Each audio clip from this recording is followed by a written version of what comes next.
What is up, people? Oh, yeah. It is a fantastic morning. What's going on? It's funny. You ever have a collective that you hang with, and then if one person's feeling one way, the other person's feeling the other way, and if one person's feeling the other way, the other one can't. You're never really on the same page. Usually it's me, the tired one, the hungover one, the angry one, the disheveled one. Today I woke up ready, full of energy, excited about life, shaved the head, got a nice clean shaved on, threw on a nice t-shirt that I feel good in, whatever the hell that means, not that I care about fashion. Got into the car with my two friends, and they were just completely out of it. One kid has no voice whatsoever, and apparently the other dude, as we affectionately call the bear, must have gone out and done a little drinking last night, and there they were. And I'm driving into work today, a good 2 hours and 15 minutes of complete and utter silence. Who could play that game? It's like Fargo. Remember when he wants to have a conversation and the other guy doesn't want to talk? Pancake House. Where is Pancake House? Total fucking silence. Oh, I cursed. I'm sorry. But let me get right to what we're here for today. First of all, the market, fantastic stuff. We're in the ignoring stage of the rally right now, ignoring everything. But that could be an indication right now that maybe we are finally ready to break out of here. September, notoriously a bad month. This is going to be one of those good Septembers. And then we're going to go into October. Maybe that'll be even better. Next thing you know, Santa Claus rally, year's over, window dressing, and we're rallying, and everything's fantastic.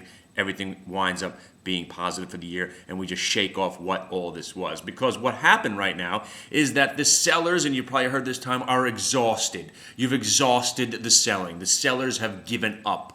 The shorters are still out there waiting for an opportunity to short, but the people that are just bailing out of stocks and giving up on the market, they're out. We have washed them away. Now we are back and we're going back up. And those same people now are saying, wait a second, oh my God, did I do something bad? Let me buy back in before this is too late. And they start to buy. And then the other ones start to buy. And then the next thing you know, the guys who don't like to buy stocks on the way down start to buy them on the way back up. And next thing you know, we're rallying and rallying and rallying. But the crux of today's situation is, why am I in a good mood? And it's not because that I was short Netflix, and it was not because that I made some money finally buying the Qs and staying long. Those are just two things that you might be interested in. Those are two things that you might think that I was happy about. But let me just talk about the Netflix first of all. The Netflix was a call that I said when this stock had been broken down under 300 to 275. Once it broke 250, I just assumed it would go to 200. I'm on the idea that Netflix has run its course, and it's a mostly heavily shorted stock, and that was the only thing that was keeping it up. But then our first shoe dropped when they lost some contracts with whatever it was, Showtime or Stars, and Disney and all that stuff, and that was our first shoe. The second shoe was when they were finally going to release these numbers about their transition from the DVD, which was working, to the streaming media, which apparently isn't working as good as everybody thought. Now, am I happy about this because I'm short? No. I'm glad that my father is short. Finally, he did listen to me, and he made some money on it. But most importantly is that I got an email saying, congratulations. Not congratulations to me. He was congratulating himself. He said, thank you, Krull, because I know you mentioned that you were loving the short in Netflix, that you had made some money shorting Netflix, and you were no longer shorting Netflix. I'm going to embrace the horror and remain short Netflix because you are not. There you go. People want to know how to figure it out.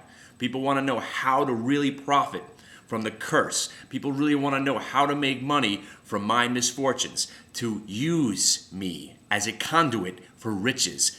This is that situation. I explained to you carefully. I was shorting Netflix when it broke 250, made a little bit of money. Then it basically chopped around for months. I finally had given up on it. Last time I shorted it, maybe it was last options expiration. Sorry, I'm drooling. I'm so excited.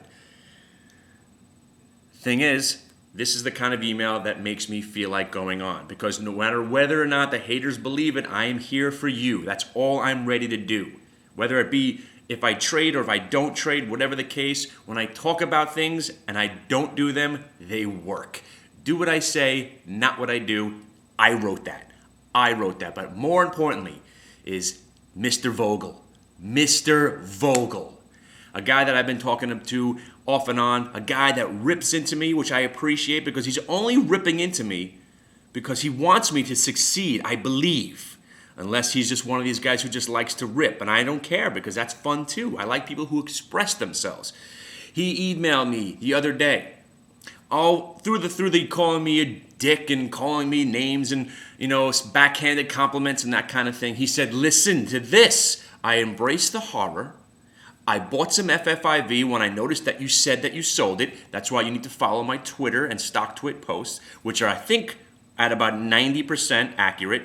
You can't deny what I've been posting. If you look back over the last 3 months, what I've posted, I believe 90% of the trades were good, even if you got in when I got out of them or just followed along with what I was saying. But he said, listen, I heard you got out of the FFIV. And remember, I bought the FFIV at 75, just 100 shares, just to see if my theory would work, that 100 shares never loses. And I said, I'm not selling it till it hits 80. So I sold it at 80, and I said it'll probably go to 85, and that's exactly what happened. And he came in late to the party, and he still was able to make money by embracing the horror that almost every stock that I sell out of will continue to go higher once I get out of it. And in the idea of the Netflix, no matter what position I was in last, generally that stock will continue to go that direction.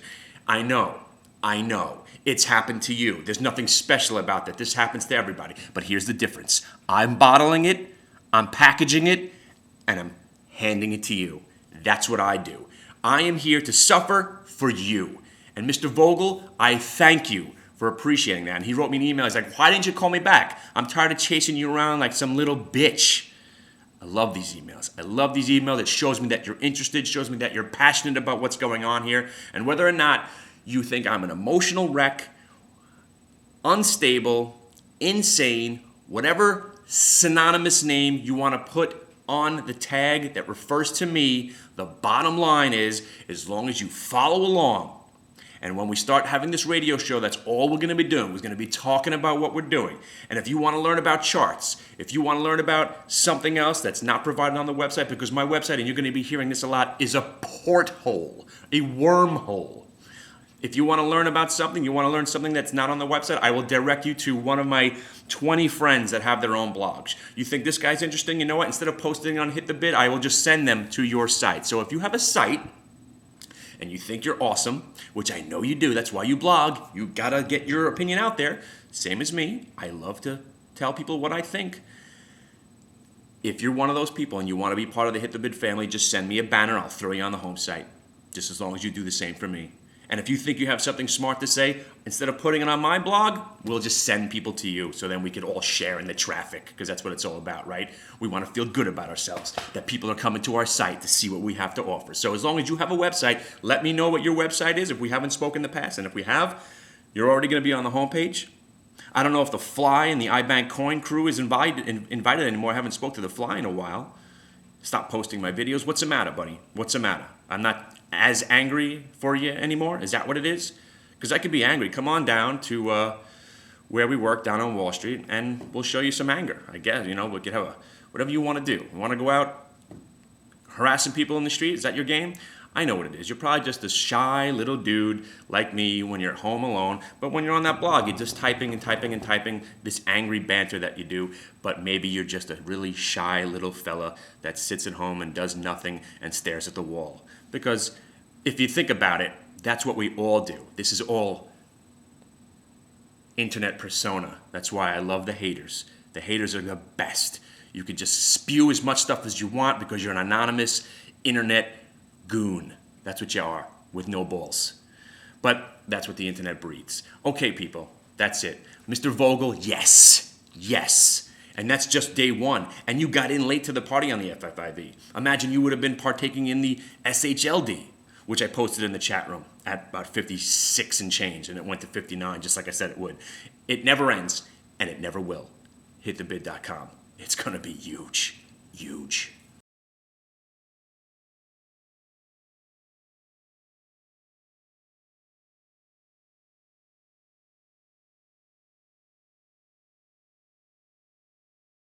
I would much prefer Krull.